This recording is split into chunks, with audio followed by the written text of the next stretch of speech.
So again, you may not understand like a moral conduct for a grown-ass man from where I'm from and where I thought he was from. There's just certain things and like it's not for us to tear somebody down. So for example, if I'm a criminal and I see somebody doing a crime, I'm not telling. If it might be a violation, like they might be doing some shit that might be like a violation to a kid, then I got to go handle that. If I sign on to the street.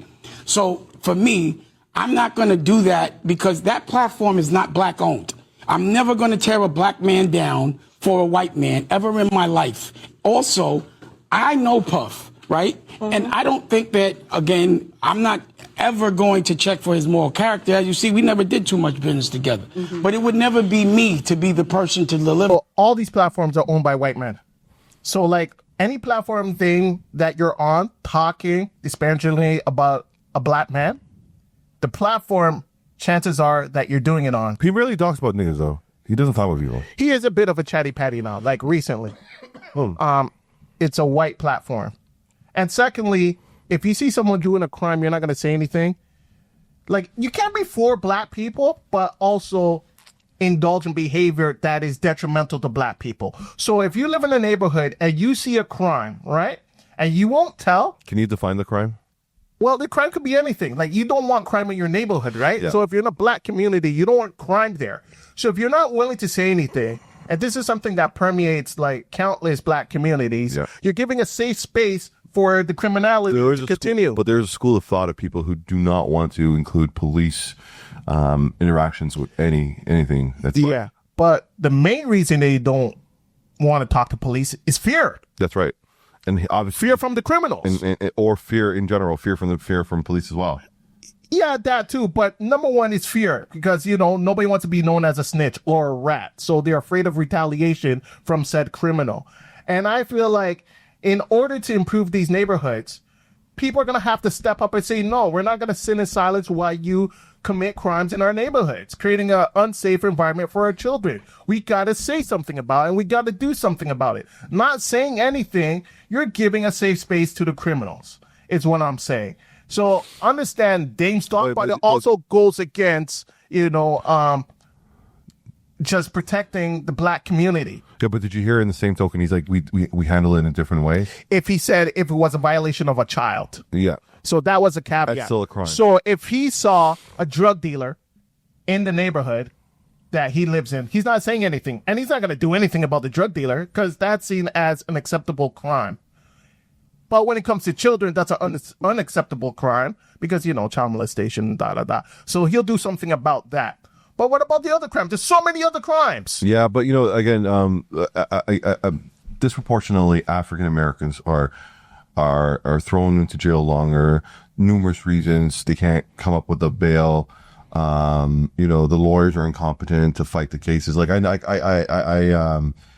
for example, one of my friends recently works in the criminal justice system, dealing with a person who was accused of jacking off in his car, and then these two white people accuse him of doing that, and he vehemently denies it. But the fact that he doesn't speak English that well, and his lawyer is free from the government, like it's subsidized rather, he ended up getting being put onto the registered sexual offenders list. So I'm saying, in order to avoid all of that, you know, there could be other methods that are used to remedy the situations. And I feel cops are not always the answer to remedy a drug dealer situation. You know what I'm saying? Like, it could be, why not put like a job, a factory in the neighborhood for the people to work in? You know what I'm saying? Like, the reason why he's a drug dealer is because he has to do it. Not necessarily. Not necessarily. Not necessarily. 80%, 75%. Not necessarily. Sometimes guys just want the fast cash. And that's it. They could go out and work, but like, why work a honest 9 to 5 when you could just make, you know, $1,000 in a day? So, yeah, but let's be frank with today's day and age. In every major city in North America, a rent for a 2 to 3 bedroom place or buying a home is astronomical now compared to. Yeah, but it still doesn't give a right to sell drugs. I understand the cost, the expensiveness. I understand all of that, but like, that's part of just like being a freaking productive citizen and not wanting to peddle poison in my community. I gotta work a 9 to 5. You know what I mean? Most people work a 9 to 5. It's not the greatest thing. It's not the fastest way of making cash, but it's a lot better than peddling poison in your community and risking going to prison.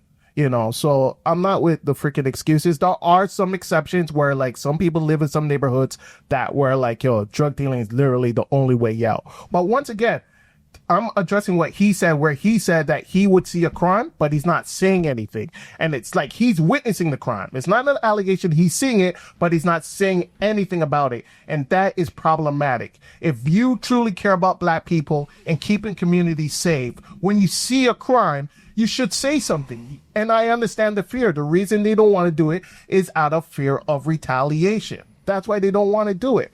But I'm just saying what he's saying goes against, you know, if he's really for black people, telling black people to be quiet. There's no way I would tell black people to be quiet when they see something unjust or something wrong or someone committing a criminal act. There's just no way. I'm one of those guys who promotes telling. I swear to God. I really do. I stand on that. I'm not telling on drug dealers. Okay. A serial killer, I'm going to tell on. And as far as the Diddy doc, I don't see that as telling because a lot of that information's out there anyways. Yeah, but so it's not the fact that it's telling. It's the fact that another black man is putting down another black man down.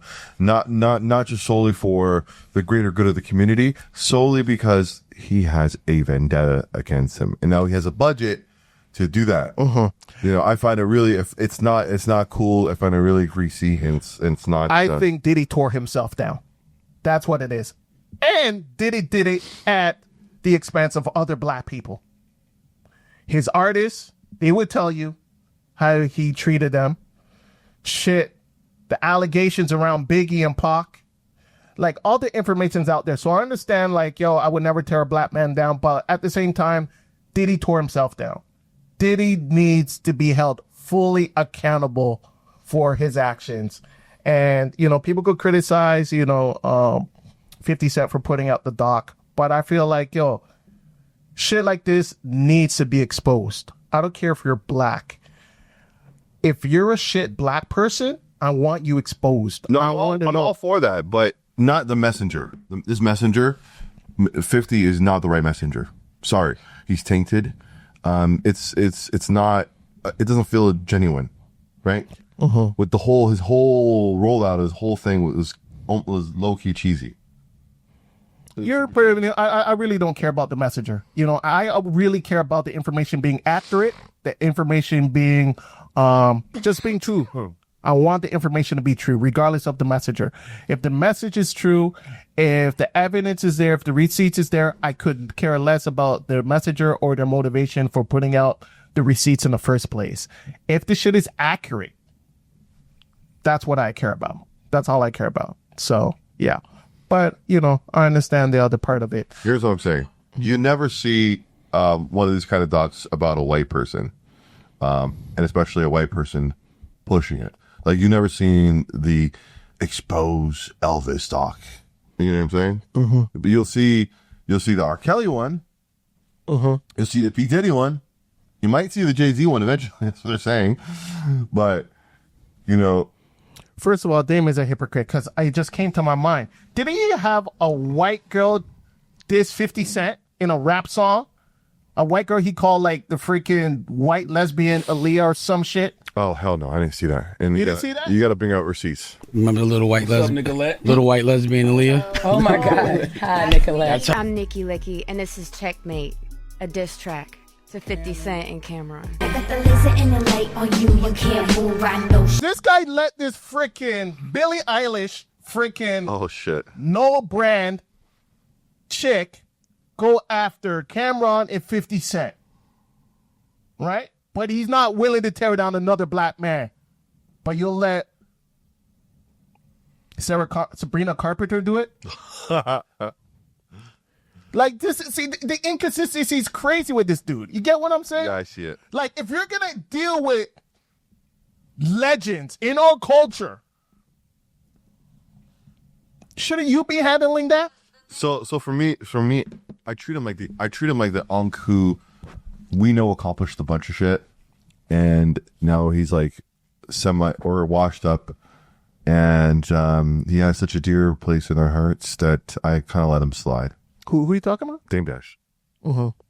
Yeah, but listen, I think as men, it's important that like we start addressing when our OGs. I think a form of love is also being willing to tell the people that we love like when they're wrong or when they're tripping. Yeah.